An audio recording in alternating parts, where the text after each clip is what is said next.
ಇವತ್ತಿನ ತರಗತಿಯಲ್ಲಿ ನಾವು ಆಗಮ ಸಂಧಿ ಎಂದರೆ ಏನು ಅಂತ ತಿಳ್ಕೊಳ್ಳೋಣ. ಆಗಮ ಅಂದರೆ ಏನು? ನೀವು ಕೇಳಿದ್ರಲ್ವಾ, ನಿನ್ನೆ ಕ್ಲಾಸಲ್ಲಿ ನಾನು ಏನು ಹೇಳಿದ್ದೀನಿ? ಲೋಪ ಸಂಧಿ. ಲೋಪ ಅಂದರೆ ನಾನು ಬಿಟ್ಟು ಹೋಗುವುದು, ಪೂರ್ವ ಪದದ ಕೊನೆಯ ಅಕ್ಷರ ಬಿಟ್ಟು ಹೋಗ್ತದೆ ಅಂತ. ಇಲ್ಲಿ ಆಗಮ ಸಂಧಿ ಅಂದರೆ ಏನು? ಆಗಮ ಅಂತ ಹೆಸರು ಕೇಳಿದ ತಕ್ಷಣ ಗೊತ್ತಾಗ್ತದೆ ನಿಮ್ಗೇನು. ಆಗಮ ಅಂದರೆ ಬರುವುದು. ಮನೆಗೆ ಅತಿಥಿಗಳು ಆಗಮಿಸಿದರು. ಯಾವುದೇ ಒಂದು ನಾವು ಸಮಾರಂಭಕ್ಕೆ ಕರೆವೇಳೆ ಕೊಟ್ಟಿರ್ತೀವಿ, ಅವರುಗಳು ಬರ್ತಾರೆ. ಅವ್ರಿಗೆ ಏನಂತ ಹೇಳಿದ್ರೆ ಅತಿಥಿಗಳು ಆಗಮಿಸಿದರು, ಮನೆಗೆ ನೆಂಟರು ಆಗಮಿಸಿದರು. ಲೋಪ ಸಂಧಿಯಲ್ಲಿ ಲೋಪವಾದರೆ ಆಗಮ ಸಂಧಿಯಲ್ಲಿ ಒಂದು ಅಕ್ಷರ ಆಗಮ ಆಗ್ತದೆ, ಬರ್ತದೆ ಒಂದು ಹೊಸ ಅಕ್ಷರ. ಅದರಲ್ಲಿ ನಾವು ಆಗಮ ಸಂಧಿಯಲ್ಲಿ ಎರಡು ವಿಧವಾಗಿ ಒಂದು ಹೇಳ್ತೀವಿ, ಯಕಾರಾಗಮ ಸಂಧಿ ಮತ್ತೆ ವಕಾರಾಗಮ ಸಂಧಿ ಅಂತ ಕರಿತೀವಿ. ಹಾಗಾದ್ರೆ ಅದರ ವ್ಯಾಖ್ಯಾನ ಹೇಗಿದೆ ಅಂತ ತಿಳ್ಕೊಳ್ಳೋಣ. ಆಗಮ ಸಂಧಿಯ ವ್ಯಾಖ್ಯಾನ: ಸ್ವರದ ಮುಂದೆ ಸ್ವರವು ಬಂದು ಸಂಧಿಯಾಗುವಾಗ ಯಕಾರವು ಹೊಸದಾಗಿ ಬಂದರೆ ಅದನ್ನ ಯಕಾರಾಗಮ ಸಂಧಿ ಎನ್ನುವುದು. ಸ್ವರದ ಮುಂದೆ ಸ್ವರವು ಬಂದು ಸಂಧಿಯಾಗುವಾಗ ಯಕಾರವು ಹೊಸದಾಗಿ ಬಂದರೆ ಅದನ್ನ ಯಕಾರಾಗಮ ಸಂಧಿ ಅಂತ ಕರಿತೀವಿ. ಹಾಗಾದರೆ ಯಕಾರಾಗಮ ಸಂಧಿ ಹೇಗೆ ಆಗ್ತದೆ ಅಂತ ಒಂದು ಉದಾಹರಣೆ ಕೊಡ್ತೀವಿ. ನಿಮಗೆ ಬಲು ಬೇಗ ಅರ್ಥ ಆಗ್ತದೆ, ಉದಾಹರಣೆ ಕೊಟ್ಟಾಗ ಬೇಗ ಅರ್ಥ ಆಗ್ತದೆ. ಉದಾಹರಣೆಗೆ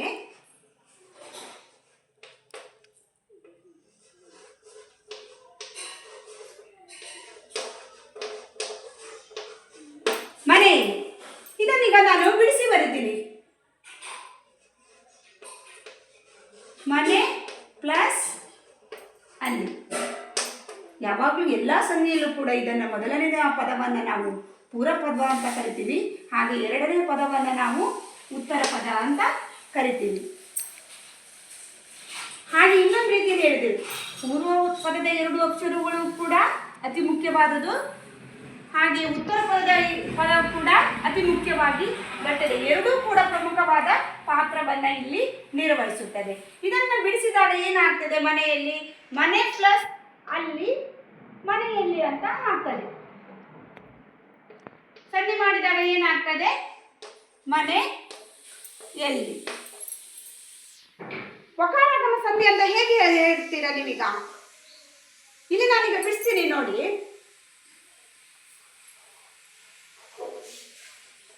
ನ ಪ್ಲಸ್ ಎ. ಇಲ್ಲಿ ಸ್ವರ ಯಾವುದು ಬರ್ತದೆ? ಎ. ನಿಮ್ಗೆ ಆವಾಗ ನಿಮ್ಗೆ ಹೇಳಿದೆ ಹಿಂದಿನ ತರಗತಿಯಲ್ಲಿ ಲೋಪ ಸಂಧಿ ಮತ್ತು ಆಗಮ ಸಂಧಿ ಎರಡೂ ಕೂಡ ನಾವು ಇನ್ನೊಂದು ಯಾವ ರೀತಿಯನ್ನ ಅದನ್ನ ಸ್ವರ ಸಂಧಿಗಳು ಅಂತ ಕರಿತೀವಿ. ಆದೇಶ ಸಂಧಿಯನ್ನು ಮಾತ್ರ ನಾವು ವ್ಯಂಜನ ಸಂಧಿ ಅಂತ ಕರಿತೀವಿ. ಇಲ್ಲಿ ಯಾವುದು ಬಂದಿದೆ? ಇಲ್ಲಿ ಪೂರ್ವ ಪದದ ಕೊನೆಯ ಅಕ್ಷರ ಯಾವುದು ಬಂದಿದೆ? ಎ ಬಂದಿದೆ ಸ್ವರ. ಉತ್ತರ ಪದದಲ್ಲಿ ಯಾವ ಅಕ್ಷರ ಇದೆಯೋ ಅದೇ ಅಕ್ಷರವನ್ನ ಬರೆದುಕೊಳ್ಬೇಕು. ಇಲ್ಲಿ ಬಿಡಿಸಿ ಸಂಧಿ ಕಾರ್ಯವಾದಾಗ ಯಾವ ಅಕ್ಷರ ಬಂದಿದೆಯಾ? ಯಾವ ಅಕ್ಷರ ಆಗಮ ಆಗಿದೆ ಹೇಳ್ತೀರಾ? ನೇ ಬದಲಿಗೆ ಯಾವ ಅಕ್ಷರ ಆಗಮವಾಗಿದೆ? ಮನೆ ಹೋಗಿ ಇಲ್ಲಿ ಯಾವ ಅಕ್ಷರ ಬಂದಿದೆ? ಯ ಅಕ್ಷರ ಬಂದಿದೆ, ಹೌದಲ್ವಾ? ಮನೆ ಪ್ಲಸ್ ಅಲ್ಲಿ ಅಂತ ಬಿಡಿಸಿ ಸಂಧಿ ಕಾರ್ಯ ನಡೆದಾಗ ಏನಾಗಿದೆ? ಮನೆ ಎಲ್ಲಿ ಅಂತ ಬಂದಿದೆ. ಗೊತ್ತಾಯ್ತಲ್ವಾ? ಇನ್ನು ಒಂದು ಉದಾಹರಣೆ ಕೊಡ್ತೀನಿ ನೋಡಿ. ಮನೆ ಪ್ಲಸ್ ಅಲ್ಲಿ ಮನೆ ಎಲ್ಲಿ. ನೇ ಹೋಗಿ ಇಲ್ಲಿ ಯಾವ ಅಕ್ಷರ ಬಂದಿದೆ? ಯ ಅಕ್ಷರ ಬಂದಿದೆ. ಯಾವ ಅಕ್ಷರ ಆಗಮವಾಗಿದೆ? ಯ ಅಕ್ಷರ ಆಗಮವಾಗಿದೆ. ಹಾಗಾಗಿ ನಾವು ಇದನ್ನು ಯಾವ ಸಂಧಿ ಅಂತ ಹೇಳ್ತೀವಿ? ಯಕಾರಾಗಮ ಸಂಧಿ ಅಂತ ಕರಿತೀವಿ. ಇನ್ನೂ ಒಂದು ಉದಾಹರಣೆ ಕೊಡ್ತೀವಿ. ಯಕಾರಾಮ ಈಗ ಒಂದು ಉದಾಹರಣೆ ಕೊಟ್ಟಲ್ಲ, ಯಾವುದು? ಮನೆಯಲ್ಲಿ. ಈಗ ಯೋನು ಬರ್ಬೇಕಂತ ಇಲ್ಲ ಯಕಾರಾಗಮ ಸಂಧಿಯಲ್ಲಿ. ಯೋನು ಬರ್ಬಹುದು, ಈನು ಬರಬಹುದು, ಯೋನು ಬರಬಹುದು. ಈಗ ಯೋಕ್ ಒಂದು ಉದಾಹರಣೆ ಕೊಡ್ತೀನಿ.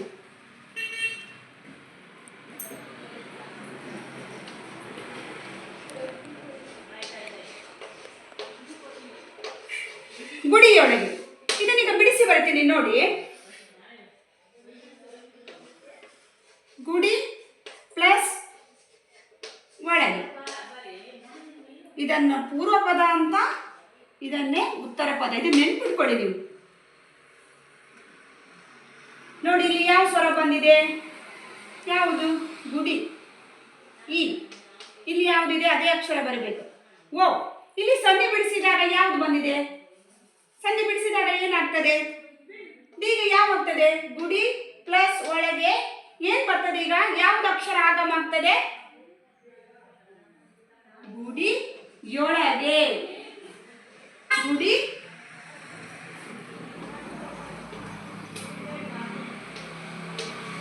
ಏನ್ ಬರ್ತದೆ? ಗುಡಿ ಯೊಳಗೆ ಯೋ ಬಂದಿದೆ. ಗೊತ್ತಾಯ್ತಾ ನಿಮ್ಗೀಗ? ಯೋ ಅಕ್ಷರ ಆಗಮ ಆಗಿದೆ. ಈ ರೀತಿ ಸಂಧಿ ಕಾರ್ಯ ನಡೆದಾಗ ಯೋ ಬರ್ಬಹುದು, ಅಥವಾ ಯೋನು ಕೂಡ ಬರ್ಬೋದು, ಅಥವಾ ಈ ಅಕ್ಷರಗಳು ಬಂದಿದೆ. ಒಂದು ಹೊಸದಾದ ಅಕ್ಷರ ಆಗಮ ಆದರೆ, ಯಕಾರ ಆಗಮ ಆದರೆ ಅದನ್ನು ನಾವು ಏನಂತ ಕರಿತೀವಿ? ಯಕಾರ ಆಗಮ ಸಂಧಿ ಅಂತ ಕರಿತೀವಿ. ಇನ್ನೂ ಒಂದು ರೀತಿಯಲ್ಲಿ ನಾವು ಹೇಳ್ತೀವಿ ಆಗಮ, ಯಕಾರ ಆಗಮ ಆಗಿದೆ. ಇನ್ನೊಂದು ಯಾವ ರೀತಿ? ಸ್ವರದ ಮುಂದೆ ಸ್ವರವು ಬಂದು ಸಂಧಿಯಾಗುವಾಗ ಓಕಾರವು ಹೊಸದಾಗಿ ಬಂದರೆ ಅದನ್ನು ನಾವು ವಕಾರಾಗಮ ಸಂಧಿ ಅಂತ ಕರಿತೀವಿ. ಯಾವ ಕಾರ ಬರಬೇಕು ಇಲ್ಲಿ? ಯಕಾರ ಅಲ್ಲ, ಯಾವ ಕಾರ ಬರಬೇಕು? ಸ್ವರದ ಮುಂದೆ ಸ್ವರವು ಬಂದು ಸಂಧಿಯಾಗುವಾಗ ಓಕಾರವು ಹೊಸದಾಗಿ ಬಂದರೆ ಅದನ್ನು ನಾವು ಯಾವ ಸಂಧಿ ಅಂತ ಹೇಳ್ತೀವಿ?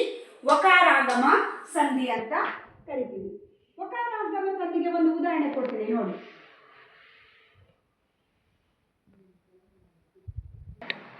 ಈಗ ಆಗಮ ಸಂಧಿಯಲ್ಲಿ ಒಂದು ಯಕಾರಾಗಮ ಸಂಧಿ ಅಂತ ಹೇಳಿದ್ದೀನಿ, ಅದೇನಂತ ಅರ್ಥೈಸ್ಕೊಂಡ್ರಿ. ಈಗ ಇನ್ನೊಂದು ಯಾವುದು? ವಕಾರಾಗಮ ಸಂಧಿ. ಇಲ್ಲಿ ನೋಡಿ, ಸ್ವರದ ಮುಂದೆ ಸ್ವರವು ಬಂದು ಸಂಧಿಯಾಗುವಾಗ ಓಕಾರವು ಹೊಸದಾಗಿ ಬಂದರೆ ಅದನ್ನ ವಕಾರಾಗಮ ಸಂಧಿ ಎನ್ನುವರು. ಸ್ವರದ ಮುಂದೆ ಸ್ವರವು ಬಂದು ಸಂಧಿಯಾಗುವಾಗ ಓಕಾರವು ಹೊಸದಾಗಿ ಬಂದರೆ ಅದನ್ನ ವಕಾರಾಗಮ ಸಂಧಿ ಅಂತ ಕರಿತೀವಿ. ಒಂದು ಉದಾಹರಣೆ ಕೊಡ್ತೀನಿ ನೋಡುವ, ನಿಮಗೆ ಬೇಗ ಮಕ್ಕಳ ಉದಾಹರಣೆ ಕೊಟ್ಟಾಗ ಬೇಗ ಅರ್ಥ ಆಗ್ತದೆ. ಈಗ ಒಂದು ಉದಾಹರಣೆ ಕೊಡ್ತೀನಿ, ಯಾವ್ದು ನೋಡುವ? ವಕಾರಾಗಮ ಸಂಧಿಗೆ ಯಾವುದನ್ನು ಕೊಡುವ? ಫಲವನ್ನು.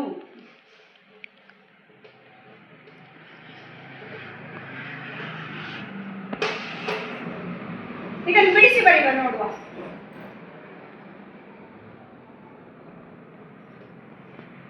ಹೊಲ ಪ್ಲಸ್ ಅನ್ನು, ಇದನ್ನ ಪೂರ್ವ ಪದ ಅಂತ, ಇದು ಉತ್ತರ ಪದ. ಅಕ್ಷರ ಬಂದಿದೆ. ಇಲ್ಲಿ ಯಾವ ಸ್ವರ ಬಂದಿದೆ? ಲಕ್ಕೆ ಅ. ಇಲ್ಲೂ ಕೂಡ ಅ. ಅದಲ್ಲ? ಹೊಲ ಪ್ಲಸ್ ಅನ್ನು ಏನು ಸಂಧಿ ಬಿಡಿಸಿದಾಗ ಯಾವ ಅಕ್ಷರ ಬರ್ತದೆ? ಯಾವುದು ಬರ್ತದೆ? ಯಾವುದು ಆಗಮ ಆಗ್ತದೆ ಇಲ್ಲಿ? ಯ ಆಗಮ ಆಗ್ತದ? ಓ ಆಗಮ ಆಗ್ತದ? ಯಾವ ಅಕ್ಷರ ಆಗಮ ಆಗ್ತದೆ? ಬಿಡಿಸಿ ಬರ್ತದೆ. ಇಲ್ಲಿ ಯಾವ ಅಕ್ಷರ? ಹೊಲ ಪ್ಲಸ್ ಅನ್ನು, ಹೊಲವನ್ನು.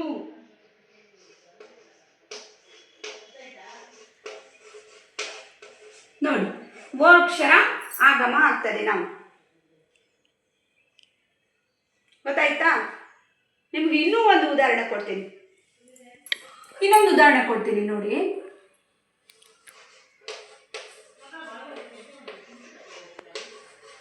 ಮಗುವಿಗೆ ನಿಮಗೆ ಮೊದಲೇ ಹೇಳಿದ್ದೀನಿ, ಇಲ್ಲಿ ವಕಾರಾಗಮ ಸಂಧಿಯಲ್ಲಿ ಓನೆ ಬರಬೇಕಂತ ಇಲ್ಲ. ಅದ್ರ ಬದಲಿಗೆ ವೀನು ಬರ್ಬಹುದು, ಅಥವಾ ಓ ಕೂಡ ಬರ್ಬೋದು. ನಿಮಗೆ ಯಕಾರಾಗಮ ಸಂಧಿಯಲ್ಲೂ ಕೂಡ ಯೋನು ಬರ್ಬೋದು, ಈನು ಬರ್ಬೋದು, ಯೋನು ಬರ್ಬೋದು. ಹಾಗೆ ವಕಾರಾಗಮದಲ್ಲಿ ಸಹ ಕೂಡ ಓ ಬರ್ಬೋದು, ವಿ ಬರ್ಬೋದು, ಓನು ಕೂಡ ಬರ್ಬೋದು. ಈಗ ಮಗುವಿಗೆ ಈಗ ನಾನು ಬಿಡಿಸಿ ಹೇಳ್ತೀನಿ, ಬರೀತೀನಿ ನೋಡಿ. ಮಗು ಪ್ಲಸ್ ಇದು, ಇದನ್ನ ಪೂರ್ವ ಪದ ಅಂತ, ಹಾಗೆ ಇದನ್ನ ಉತ್ತರ ಪದ ಅಂತ. ಪ್ಲಸ್ ಇಲ್ಲಿ ಸೇಮ್ ಅದೇ ಬರ್ಕೊಳ್ಳೋದು. ಮಗು ಹೂ ಸ್ವರ, ಇಲ್ಲಿ ಈ ಸ್ವರ ಬಂದಿದೆ. ನಾವು ಬಿಡಿಸಿ ಸಂಧಿ ಮಾಡಿದಾಗ ಏನಾಗ್ತದೆ?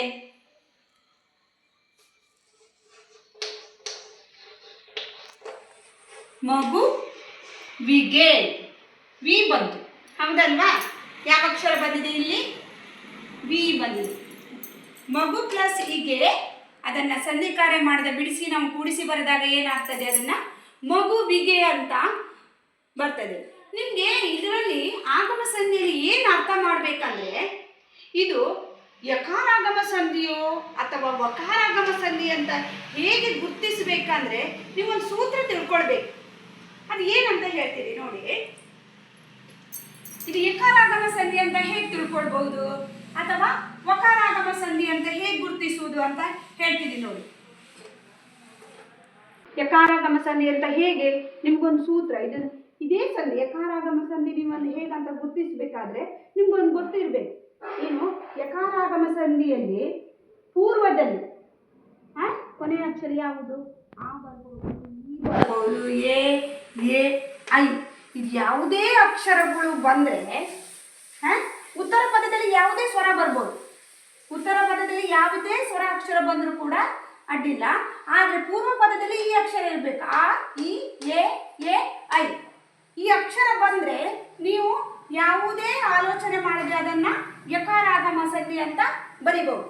ಗೊತ್ತಾಯ್ತಾ ನಿಮಗೆ? ಇನ್ನೊಂದ್ಸಲ ಹೇಳ್ತೀನಿ ನೋಡಿ.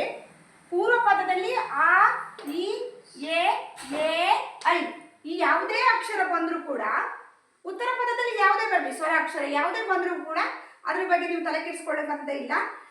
ಆದರೆ ಪೂರ್ವ ಪದದಲ್ಲಿ ಆ, ಇ, ಎ ಐ ಅಕ್ಷರ ಬಂದರೆ ಅದನ್ನು ನೀವು ಯಕಾರಾಗಮ ಸಂಧಿ ಅಂತ ನೀವು ಬರಿಬಹುದು. ನಿಮ್ಗೆ ಗೊತ್ತಾಯ್ತಲ್ಲ ಇವಾಗ? ಹೀಗೆ ಗುರುತಿಸ್ಬೋದು, ಇದು ಯಕಾರಾಗಮ ಸಂಧಿ ಅಂತ. ಹಾಗೆ ವಕಾರಾಗಮ ಸಂಧಿ ಅಂತ ಹೇಗೆ ಗುರುತಿಸ್ತೀರ ಅಂತ ಹೇಳ್ತೀನಿ, ಅದಕ್ಕೂ ಕೂಡ ಹೇಳ್ತೀನಿ. ವಕಾರಾಗಮ ಸಂಧಿ ಅಂತ ಹೇಗೆ ಗುರುತಿಸ್ತೀರಾ? ಇದಕ್ಕೂ ಕೂಡ ಒಂದು ಸೂತ್ರ ಇದೆ ನೋಡಿ. ವಕಾರಾಗಮದಲ್ಲಿ ಪೂರ್ವ ಪದದಲ್ಲಿ ಉ ಬರ್ಬೋದು, ಉ, ಓ, ಋ ಅಕ್ಷರ ಬಂದರೆ ಉತ್ತರ ಪದದಲ್ಲಿ ಯಾವುದೇ ಸ್ವರ ಕೂಡ ಬರ್ಬೋದು. ಗೊತ್ತಾಯ್ತಾ ನಿಮಗೆ? ಉತ್ತರ ಪದದಲ್ಲಿ ಯಾವುದೇ ಸ್ವರ ಬರ್ಬೋದು, ಸ್ವರ ಬಂದರೂ ಪರವಾಗಿಲ್ಲ. ಆದರೆ ಪೂರ್ವ ಪದದಲ್ಲಿ ಯಾವ ಅಕ್ಷರ ಇರಬೇಕು? ಉ, ಓ, ಋ ಈ ಅಕ್ಷರ ಬಂದಾಗ ನೀವೇನಂತ ಗುರುತಿಸ್ತೀರಾ? ಇದು ವಕಾರಾಗಮ ಸಂಧಿ ಅಂತ. ಗೊತ್ತಾಯ್ತಾ ನಿಮಗೆ? ಏನು? ಸ್ವರದ ಮುಂದೆ ಸ್ವರವು ಬಂದು ಸಂಧಿ ಆಗುವಾಗ ಯಕಾರ ಅಥವಾ ಓಕಾರವು ಹೊಸದಾಗಿ ಬಂದರೆ ಅದನ್ನ ಆಗಮ ಸಂಧಿ ಅಂತ ಕರಿತೀವಿ.